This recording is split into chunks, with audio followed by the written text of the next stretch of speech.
We come across many words and hardly pause to give them long enough thought and examination to the extent of situating them in terms of their relevance and impact, short, medium, and long term, on our individual lives and even on the nation.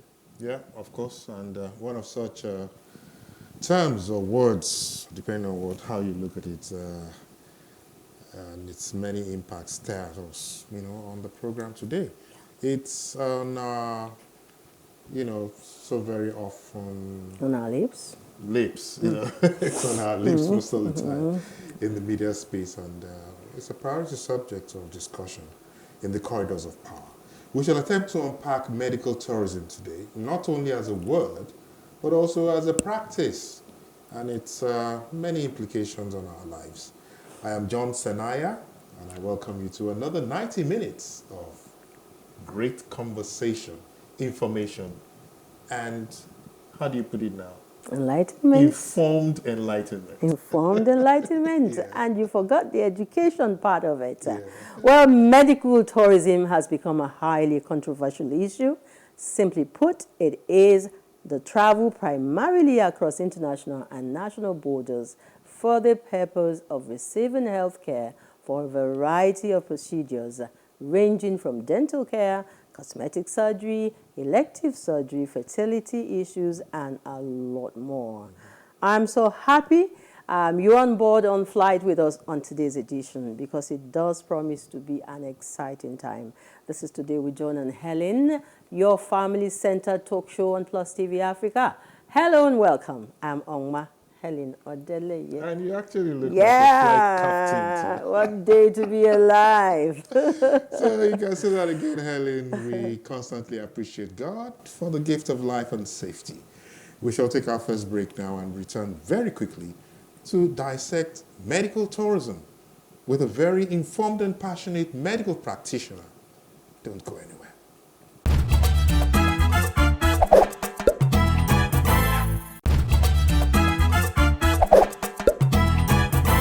Thanks for your company, and if you just tuned in, welcome, and please do stay with us from now until the end of the show. Medical tourism is our major concern today on the show, and equally as important is the subject of understanding your personality type. Pharaoh Shonuga, the lifestyle and wellness host, will be helping us become better in that regard with her guest, Ladi Okuneye. Right now, John, can we quickly scan through some of the activities and the events of the week? Last week you were a bit shaken, angry, upset, all of the words. I was upset. And if you had the opportunity, if you were a bit younger, you said, you would have left the country. Yes. You feel better today? Now that you're talking about it, you just reminded me that I haven't bought my ticket. Oh, Lord. Anyhow, we hope that things will change at some point. Some of us who haven't left this country are just purely hopeful. Patriotic. Very, very. Hopeful, not patriotic. Just hopeful that things will change. Well, in an effort to change things, I hear that there's a planned protest by NLC. Okay, to get our boys and girls back to school. Back to school. And the teachers back in classes. Can you imagine, John? Yeah. For 5 good months, 6 almost, no salaries for teachers. That's a whole lifetime sitting at home.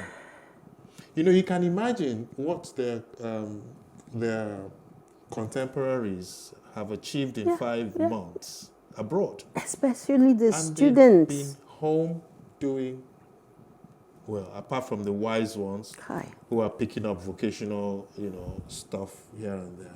They've been at home. So, I hope that we get results. I hope that doesn't get to protests in the first place. And I pray that we get the results fast. Before Monday. This is getting out of hand. Yeah, well, last week the president had given a marching order to the Minister of Education. He said, I think 1 week to get the lecturers back in class. So we hope that plays through. Is that the first time he's giving a marching order? No, we pray, John. Now we pray. No, let's not look. I don't know. We must forge ahead. I heard a pastor say yesterday that Nigerians, we just tell ourselves that lie that we're the happiest people on earth. Irrespective of where we are at any given point in time, we just carry the weight. We tell ourselves that, yeah. Okay, now that you say there's been a marching order, let's see what we'll report. Let's hope it happens tomorrow. And I'm smiling here. The whole of yesterday, I was so angry. I've been begging you to go get your PVC. Yes. And I have one, but I had it since I have 2015, one too, I just need to and I update. was in Sulere then. Now I'm in Ikeja, and I thought I should go change so that it would be easier for me on that day to go do my civic responsibility. And from 7 o'clock yesterday till close to 2 o'clock, it was wasted effort. First, they asked me to go to Oregu High School. I went. Then they said to go to the Secretariat under the bridge in Ikeja. I went. Then they said, oh my God, I went to 4 places and finally settled at the INEC office in the Ikeja local government area. That's an area that I hardly go, and I went yesterday. And the crowd was mammoth. And there were just 3 officers. Did you get it done? I didn't get anything done. Okay. But my major problem, because it got to a point that I lost it, and I was just shouting. And some big oga came out and said, Madam, what's the problem? No, because I need to round up on this so that people don't waste their time, going. You have different needs. I think we should get more information about what to do with your various requirements and needs as far as it concerns this voters card thing. Because all I needed to know was, is it still valid? Yes, it is valid. Can I still use it even though I live in Ikeja? If I'm able to make it to Sulere on that day. And that's all I needed to. But I spent 5 hours to get answers to that. So I'll do what I'll do now is, okay, Helen needs information on how to get this. No, I got it. So I got please, it. If anyone can help, Helen. And a lot more people like me. Yeah, but I got my answers yesterday, very late. Anyway, Helen. Seriously. The question I keep asking is, how come the same Nigerians who are not recognized, maybe not celebrated here, leave this country, transform in one way or the other, and become exceptional in their performance abroad? Yeah. What really is wrong with us? I wish I had an answer to that, John. A very big question. And I believe that as soon as we get the answers to those questions, that question and others, the narrative will change in the positive direction, and really we will be better for it. John, we definitely will be better for it, because Nigerians are brilliant, we're awesome, we're beautiful people, creative, and good people. Yeah, I'm preaching. I like that one. All right, but you know that our job today is to help expose medical tourism. So can we usher in our guests at this point, John? Let's usher in our guests with experience spanning over 20 years. Our guest builds a pathway in medicine and cardiology, working in reputable medical centers. Her passion for preventive cardiology led her to convene the Naveen Healthcare 10,000 Hertz project, which aimed at helping with the detection, prevention, and correction of cardiovascular diseases. She is a fellow of the National Postgraduate Medical College of Nigeria. Our guest is also a member of the Nigerian Cardiac Society, American College of Physicians, and it's our pleasure again on this show. She's been here before. To welcome Dr. Monisola Adanijio.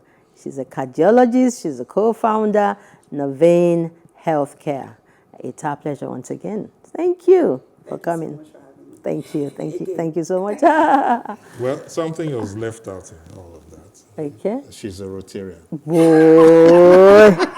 Yes. Okay, she is. Yeah, so it's about time to bring more understanding, especially to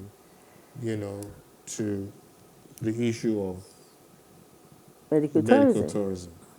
Okay, and because we've assumed a lot, we have assumed a lot, and it's a good thing we have a professional like you with us. So Maybe I should fire the first salvo. Please go ahead, John. Now, in recent times, Dr. Moni, the concept of tourism, you will agree with me, has changed. From the usual, oh, sun and sand, let's travel out and then, you know, and to, it's moved from there to a desperate search for medical solutions. Why? Wow. Okay. I think it's a sign of the times. In Nigeria especially, we all know what's going on.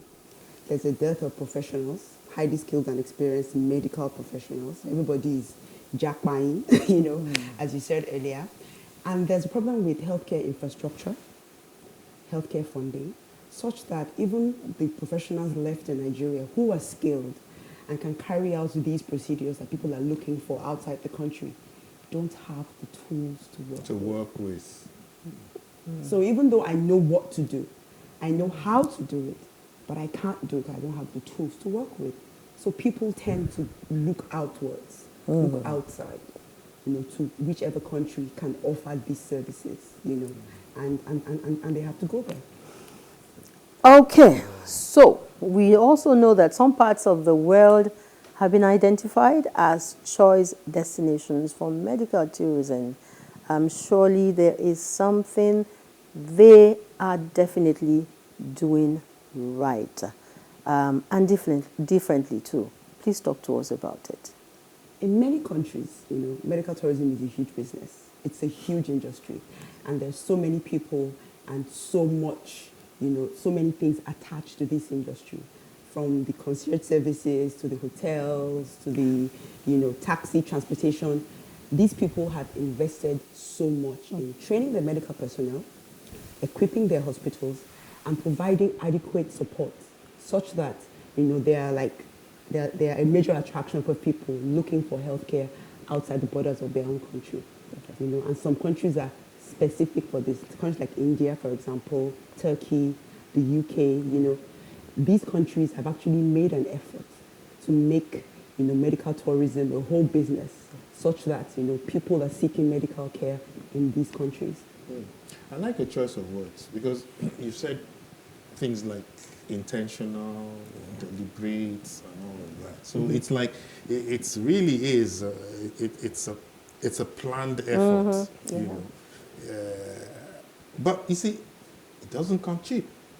No, it doesn't. It certainly won't be cheap. So now, how come they enjoy so much patronage? Nobody wants Because to it's die. not cheap. Everybody wants a solution to their medical problems, Yes. obviously.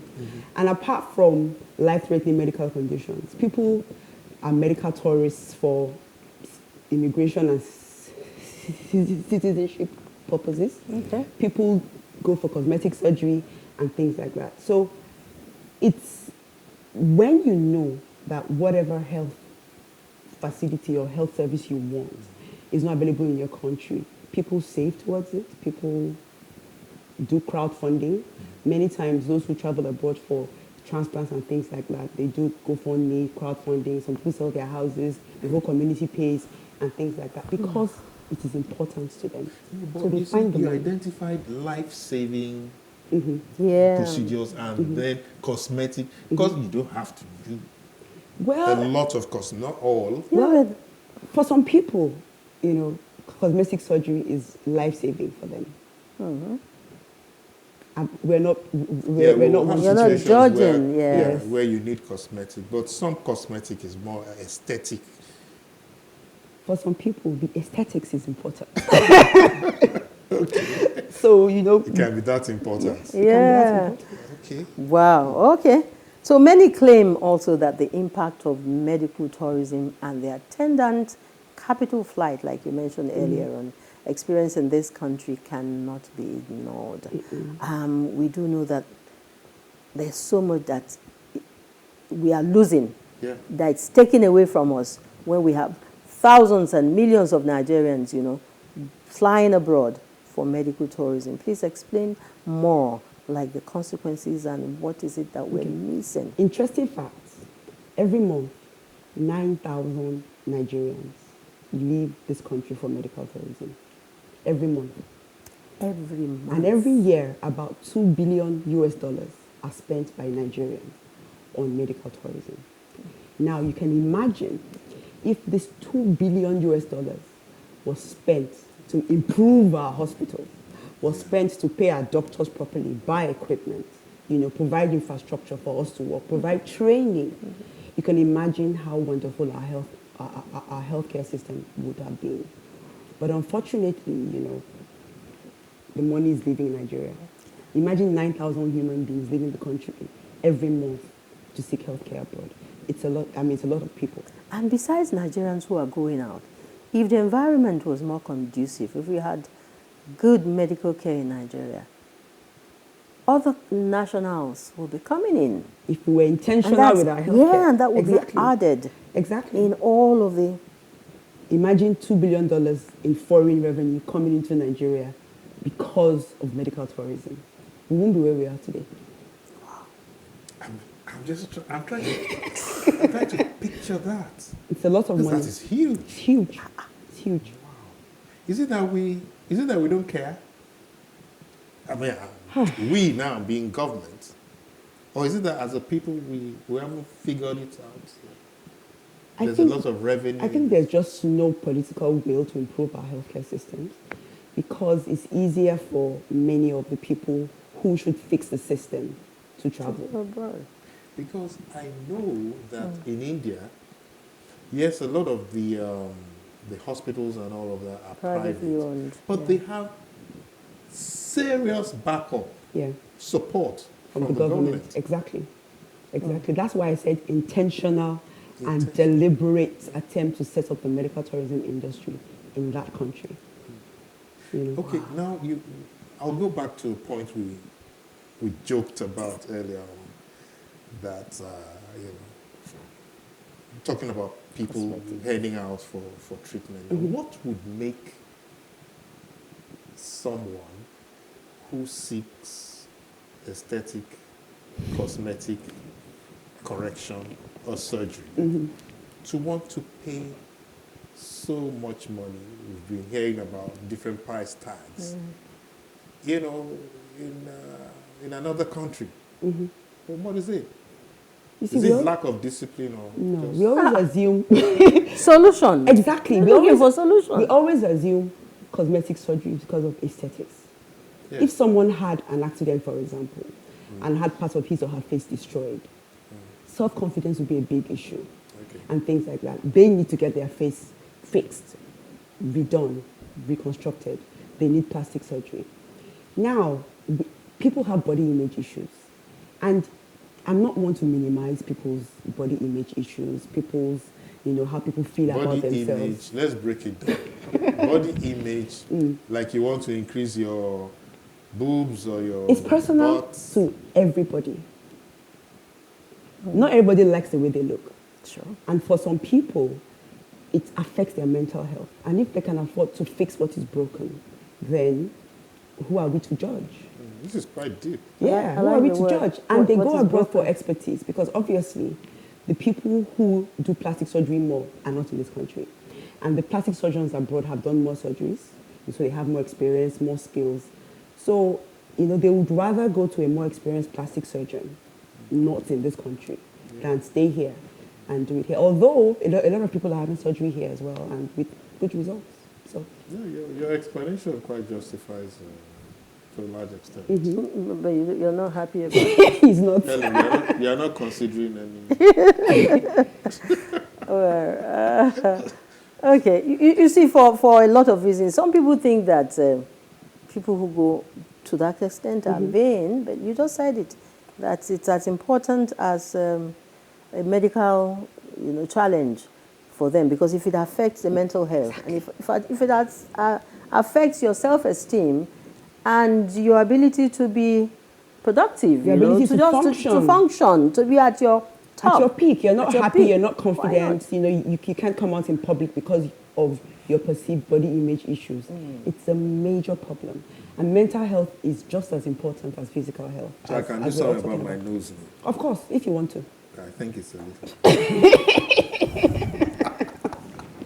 Yeah, you see the issue of medical tourism, I'm thinking about it, and I'm thinking in terms of healthcare for Nigerians. We hear that abroad they have series of arrangements, welfare packages, medical assist packages, not only for the big people, but for everybody.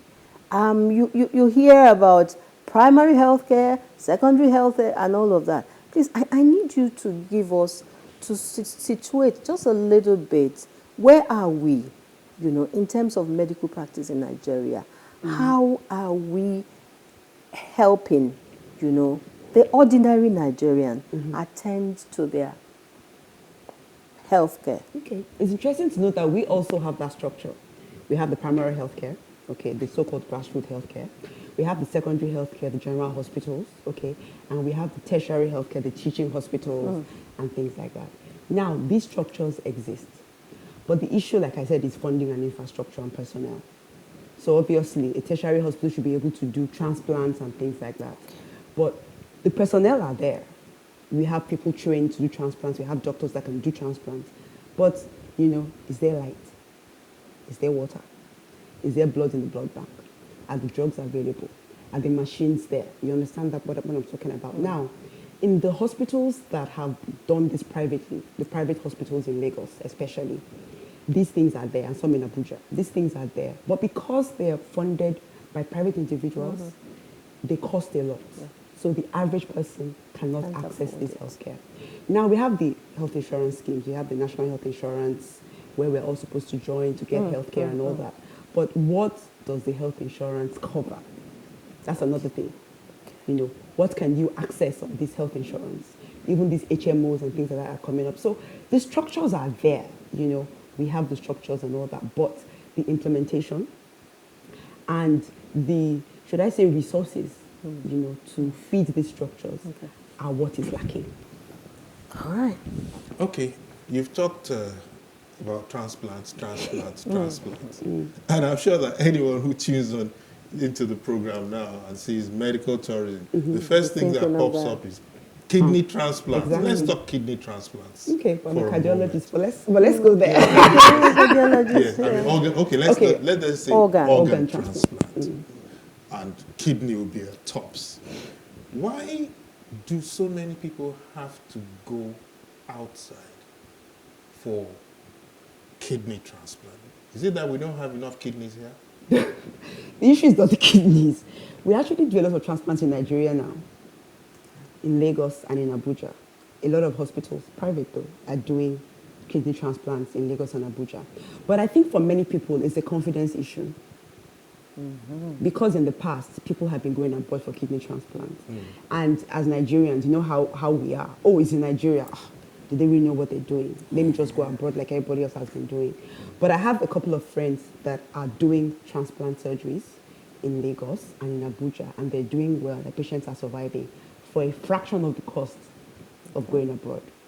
But like I said, many Nigerians still have that, oh, it's Nigerian, so let me just go to where my people went abroad and get my for a transplant done. fraction of the cost abroad, which means that it is a lot cheaper to get it done here. Yes, it is. Wow. Even if you factor in hotel, flight tickets and things like that alone, if that alone is removed from the equation, then it's much cheaper for them to do it in Nigeria. And you're nearer home, you have more support, family exactly. support. And The perception is different.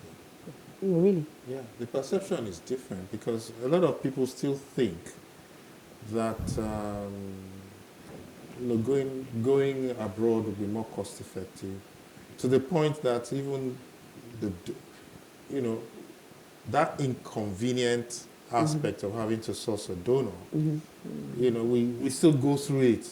Let's go abroad. What's the attraction? Why? We Nigerians, we like everything foreign. everything foreign is better. We don't like our own things. Because I've had a few people that have referred for transplant surgery, in Nigeria. And the bill they got back, I was like, are you sure about this bill? You understand? It's much cheaper than the people that have gone abroad. So, but like Nigerians, we like everything foreign. We like imported things. Once it's bright, shiny, and not Nigerian, we kind of appreciate it better than our own people, than our own things. But I know for a fact that people are doing transplants, kidney transplants in Abuja and in Lagos. And the donors will rather travel out with you too. Oh, Well, that's another attraction. well, true, an excuse to leave the country. Yes. You know. Okay, as we get ready to take our first break on this segment and move into the second part, I'd like you to quickly share with us your thoughts on, look back 10 years and now. Medical tourism, is it on the increase? Is it on the decrease? It's on the increase, definitely. Most definitely on the increase. More people are traveling abroad to seek medical care. Because, like he said, it's an excuse to travel, first thing. Second thing, it's a I want to belong thing. Or my friend did this in this country, I also want to do it in that country. And then, we cannot hide the fact that many of our skilled professionals are leaving the country. And many of the people they're going to meet in these countries are actually Nigerians, to be honest. But many people are leaving, so that has also increased, the medical tour. People are leaving to get, medical care outside the country. Well, okay, we are not leaving now. We're We're staying. not leaving. We'll take a break. Yeah. And we'll be back shortly.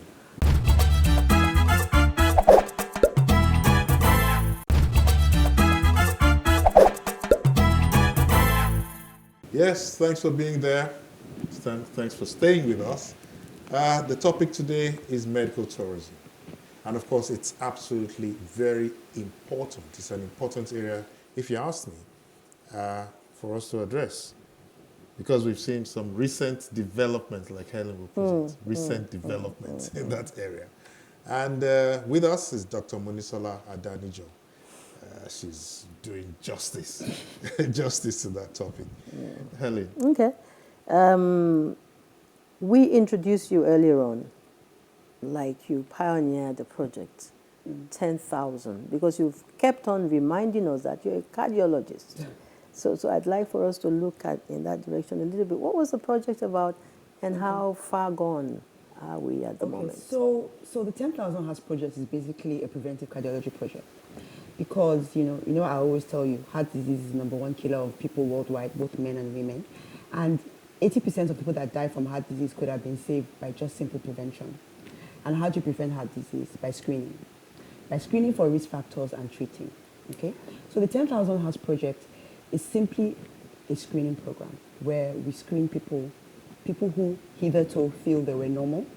We screen them for heart disease, risk factors, and then we identify those that have risk factors like hypertension, diabetes, and things like that, obesity, high cholesterol, and then we help them get treatment, okay, whether government or private hospitals, and then we make sure that they get treated or managed to control so that we can prevent them from coming down with heart disease. Do you get to refer anyone abroad for treatment? No, you don't need to refer anybody to treat hypertension or diabetes abroad. We do that quite easily in Nigeria. So, so it's been on, and it's not a closed-ended, project. It's ongoing. That's what we do. That's what I do. I have a passion for preventing heart, because it's much easier to prevent heart disease than to treat. I'm sure that Helen just wanted to see how because they tell us prevention medical tourism flame you've. Well, I personally have referred patients for heart surgery abroad, because there's some things that we just can't do.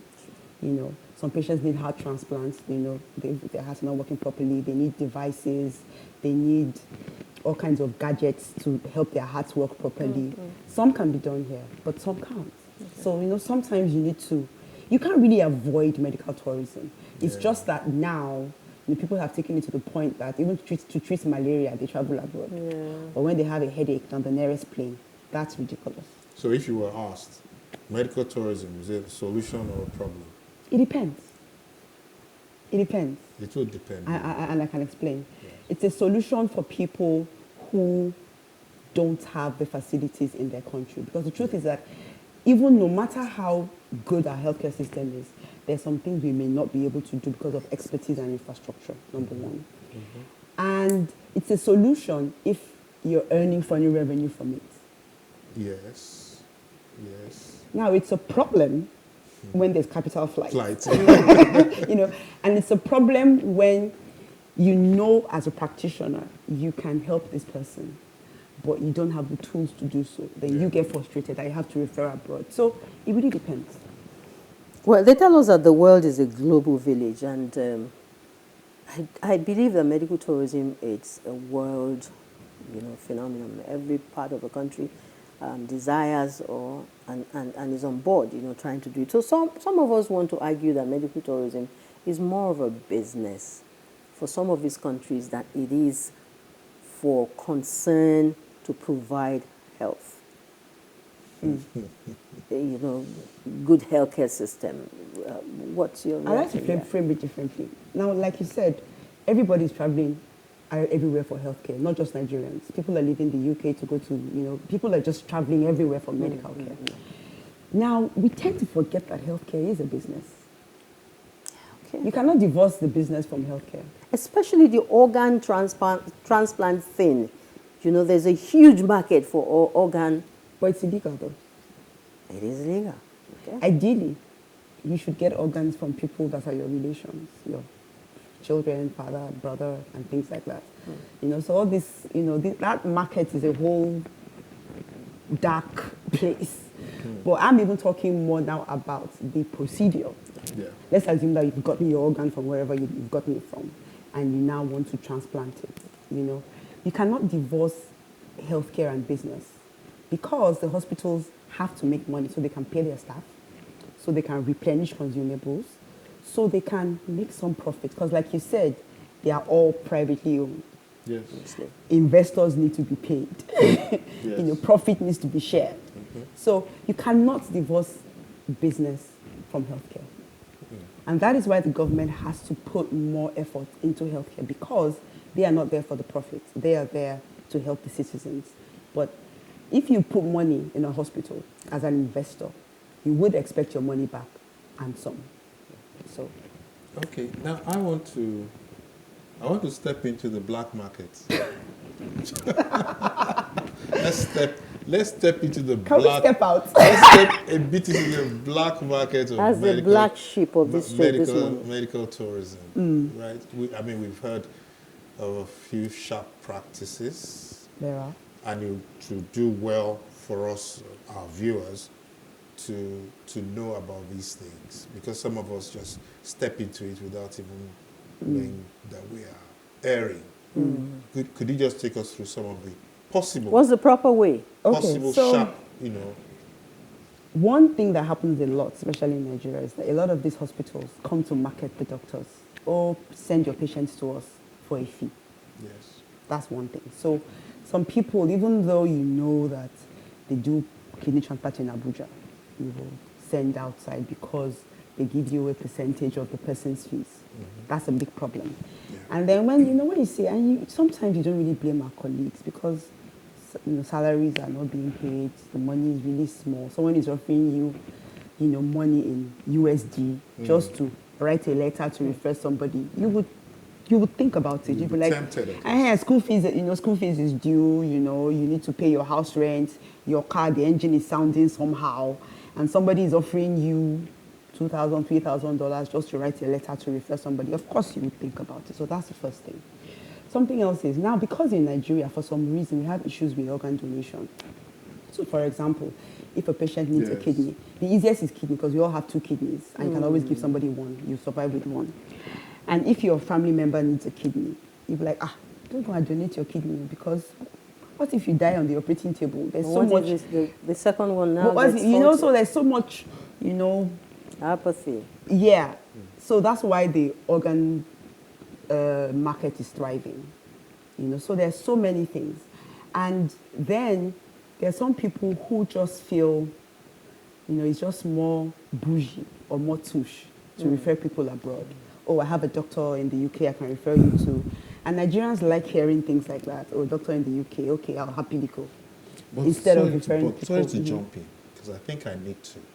But some people hoodwink their wards or neighbors, take them abroad And then it is only when There's they a get different thing abroad there that they know now what is it. come to a full realization that, hey, No, I don't really think so, because before you even travel, as a prospective organ donor, there's some investigations you must have done in Nigeria.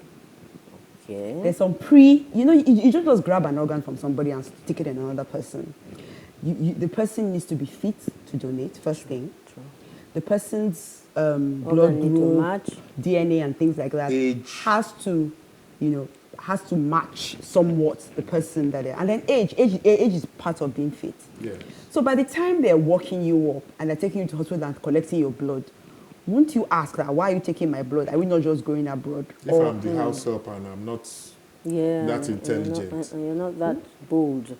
Well, bold. To ask those unfortunately, true. Unfortunately, but the average Nigerian should be able to ask, like, if you, for example, decide that, okay, Dr. Moni, I want to take you to Turkey, and the next thing you tell me, okay, show up at this hospital Will for I blood be able test. to afford I'll be taking like- Dr. Buddha? I'll be like, why are we doing blood tests? Because we're going for going summer. I would ask questions. And I think, you see, using, like you said, house help and people who are less intelligent, I think is an economic thing. Yes. Because, I also believe that, I may be wrong, that a lot of us, a lot of Nigerians, if you look at the demography, not a lot of Nigerians are enlightened enough to ask a doctor, for example, what exactly is wrong with me? What medications are you giving to me and why? So when you're talking about when you take people for 1 or 2 tests and they're supposed to ask questions, not a lot of Nigerians think they should be asking those questions. That's just by the way. I agree with you. I think it's a cultural thing. People see doctors as after God. Who are you to question To God? whatever, and the doctors, not all of them would explain to you, what well, they're doing. It's the God complex, it's both ways. It's both ways. But I'm an advocate of, you need to ask your doctor what is wrong with you. Yeah. You cannot just be swallowing pills without asking what exactly is in this tablet, And I tend to counsel a lot. In fact, I think I talk too much to my patients because my patients are so empowered. They know what's wrong with them. They know everything. And that's the way it should be. Yeah. Because an empowered patient is a compliant patient. And a compliant patient is a healthy patient. And it makes life easier for you. And he's a good person, the best patient. Exactly. Not a doctor, John. Okay. All right. I also need you to correct me here that in Western world, in developed world, celebrities, very rich people, they come up with wills to say, I donate AB, I donate that, I donate so. Is it anything that our culture or our person in this part of the world, as a medical practitioner, do we get near that at all? That individuals, You're talking about organ donation. yes, individuals say, this is me, when, You see, it's interesting. Africans don't understand that the human being is different from the body. It's like a drink. You are the liquid content. Your body is the bottle. Once you've gone, once you've died, the body decays. Is it not better for you to donate that body to someone that may need it? Take heart transplant, for example. Unlike kidneys, where everybody has 2, many of my patients need a new heart. And obviously, for you to get a heart, somebody has to die to get a heart. True. And if people don't willingly, sign those forms, or in case I die, it's on the register, you can donate my heart, donate my body parts to those who need them, then people will be dying from heart disease even more, because people won't get heart transplants, they won't get corneal transplants, they won't get so many transplants that they need to stay alive. Because once you put the body in the ground, it will decay. So is It's it a useless. matter of we're not well informed, or No, what? I think it's a cultural thing. I think it's Africans, the way we think is different. We hold on to things a lot. Yeah. The same reason why we don't cremate our dead. That body has to be there. Frankly, I think it's just honestly being sentimental, if you ask me.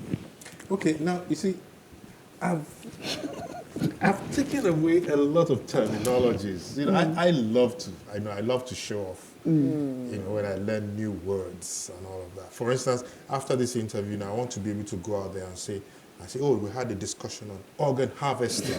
But I don't know what organ harvesting is. Okay. What is organ harvesting? Organ harvesting, simply put, is when you grab someone off the street, sedate them, and then cut out their organs and sell them. Oh, Okay, alive, while they're still breathing. And it's usually kidneys they do that for. Many times. So that is organ So harvesting. you maybe you be in a taxi or you're walking on the road, someone hits you over the head, they grab you, they take you to some shady medical facility, they remove the kidney or remove part of your liver or something, and then they patch you up and throw you on the street. And that's a crime. And that is a crime. It is a crime. Okay. So that's organ harvesting. You know, we talked about informing our viewers a lot on this subject matter, medical tourism. So still on organ donation and still focusing on kidney transplant because it's more prevalent. Can a kidney donor survive on one kidney? You know, you just ran through it a while ago. And Some people are born with one kidney. Really? oh, All you need is one, so why do we have to? as a A spare. spare time. And to be able to As help a spare, someone, maybe. Yes. All you need is one. All you need is the one. All right. All we need is one. So we can encourage people now to Not kind of to- like donate. Not to sell their kidneys, Not obviously. sell, I mean, donate. But if you have a family member in need, you know, and you've been approached, you know, your age is right, you're fit enough, and your family member needs, you know, one of your kidneys, I think it's something you should consider. While we're at it, yes, I know you're a cardiologist. While we're at it, a few years ago, I was in India myself, and it had to do with my kidneys. Okay? And I learned that members of your family are not qualified to donate their Qualified? kidneys. Yes. Is that correct? Define the qualification. I mean, like your blood relation. Really? Yeah, they I have don't to think come that's from true. outside. I don't think that's correct. I mean, Because I know children that have given their parents kidneys. so family members. It are all able- yes, it all depends on compatibility. Compatibility. Yeah. Because you know the foreign kidney is not native to you, so your body would want to reject it. The body rejects everything that is not of self. So if whoever it is that is giving you a kidney is not as close to you genetically as possible, then there would be some issues. Wow. You know, And race doesn't matter. I can take race kidney does. from. It does. Like I said, compatible. So that's why all those tests are done. HLA typing. So an Igbo man's kidney There's so many. probably won't work. Who knows? If you have Oyibo ancestry and you have Yeah, some genes way in back. common, who knows? It may just work. It's interesting. Okay, is it also right or wrong to say that medical tourism is about, you know, tourists living a less advanced country, a less privileged country for the developed world? No, sometimes it's the opposite. People leave the US, go to Mexico for plastic surgery. People leave the US, go to Turkey for dental work because it's cheaper. So it really goes both ways. Wow. All right, I think that does it for now. We could take medical tourism to another level on another show. But for this morning, Madam, thank you so Thank much. you for having me. It's What? been You mean awesome. the time is up? Time is all spent. I was just going to get it late. Thank you so much for taking us on this medical, on this route, you Tour. know, as medical, yeah, on this medical tour. I heard and I read somewhere that some time ago, the Honorable Minister of Information and Culture, that's Alhaji Lai Mohammed, said that an estimated $1.2 to $1.6 billion, you know, like you said at some point, is spent annually by Nigerians on medical tourism. And this trend, he said, that government is about to change for the better with the establishment. Just a few days ago, I saw that there was another world-class medical facility established somewhere in Kaduna or somewhere in the north, you know. So we just hope that this trend is reversed and the government will be deliberate and Intentional. yeah, intentional, and work towards reversing this trend, because the disadvantage for us, they are more than the advantages. I want to believe. Yeah. Yeah. Thank you again. Well, Dr. Moni Adanijio, keep that smile on your face. It says a lot. Thank you again. Thank you for having me. Thank you. And Helen, moving on. Moving on. It's time to, move on to the other side of our program. Yeah. This time, we will be attempting to shake off all of the extra. For a lot of people, it's a lot of discipline, a lot of pain. Yes. Yeah, because if you start exercising the first few days, it's not a small And one matter. thing I didn't tell you is that our guest Moni is also an exercise buff. Which she looks it. So we'll go to the gym Oh, now. Lord. We'll go to the gym now. And after that, when we're done from the gym, we shall meet Pharaoh and her guest, Ladi Okune, as they discuss understanding your personality. I want to hear him talk about it. Stay with us.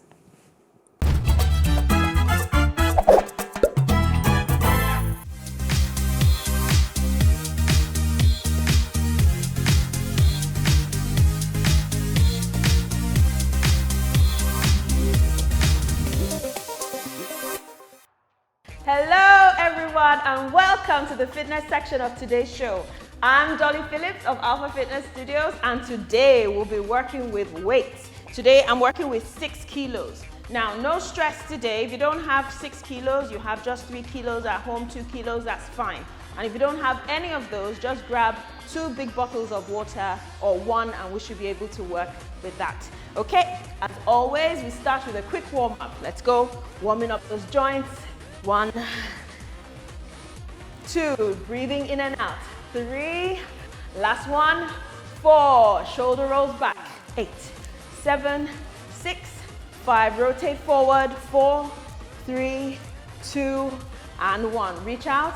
8, 7, 6, 5, 4, 3, 2, and 1. Let's roll down 4 times. 4, big rows. Come on. 3, you have 2 more. Stay with me. And 1. Now let's wake those abs up with a big march. 8, 7, good. 6, 5, 4, 3, 2, and 1. Okay, so we grab our big dumbbell. We're going to work with one hand. Now we're going to send it down to the floor, then to the shoulder, and up. We have 8. Let's go. Down and up. That's 1. Down and up. That's 2. Down. Good. Up. If you can't use one hand, use both hands. That's fine. 3. This is using both hands. 4. But I'm going to use one hand. 5. Very good. Don't rush it. Nice and easy. 6. 2 more. 7. 1 more. And 8. So let's change to the other hand now. We have 8 counts. Let's go. And 1. Excellent. You're doing great. 2. Try not to look at the floor. Look straight ahead of you. 3. Good. Down. And 4. Excellent. 5. Good job. 6. Almost there. 7. Last one. And 8. Good. Now grab that dumbbell or your bottles of water with both hands, and now we're going to swing up. 1. I'll turn to 45 so you can see what my legs are doing. 2. That's it. 3. 4. 5. Very good. 6. Straight legs when you come up. 7. 1 more. 8. Excellent. Woo! We're working today. Now hands fully extended downwards. Curl in. Push up. Drop behind you. Up. Chest and down. Again. Chest. Up. Behind you. Up. Chest. We have 6 more. Let's go. 1, 2, 3, 4, 5, 6. Good. Up, back, up, chest. We have 3 more. 1. Good. Keep going. Work those arms. Work that back. Work the chest. Last one. Let's go. Chest. Up. Behind you. Up. Chest. And down. Very good. Last workout, turn your feet out. Now we're just going to pull up towards the chest. If this is difficult for you, you can hold it this way. It doesn't really matter. Are you ready? Let's pull up. 1, good. 2, squeeze those abs. 3, excellent. 4, good job. 5, that's it. 6, oh, 7, and 8. I feel we should do this one more time, but we're going to add a squat as well. Let's go. Now pull up. 1, take it down. Excellent. 2, take it down. We're almost there. Stay with me. 3, this is your last workout. Come on, push. 4, and down. 5, I hope you're counting. 6, nice and loud. Come on. 7, and 8, and down. Woo! Well done. Let's move that dumbbell to a safe distance as we stretch. Shake those arms out. Let's rotate those shoulders. 4, 3, 2, and 1. And forward. 4, 3, 2, and 1. Hand on your hip. Reach out. Stretch. 1, 2, 3, 4. Now follow your hand all the way. Back bend. Oh, this feels really good. And down. Other side. Reach over. 1, 2, 3, and 4. Follow your hand all the way. Back bend and relax. Quad stretch. 4, 3, 2, 1. Balance test coming up. Glute stretch. 4, 3, 2, and 1. And up other leg. Quad stretch. 4, 3, 2, and 1. Last one. 4, 3, 2, and 1. Good job. Oh, thanks for joining me today, and I hope to see you very soon. Have a lovely day. Bye-bye.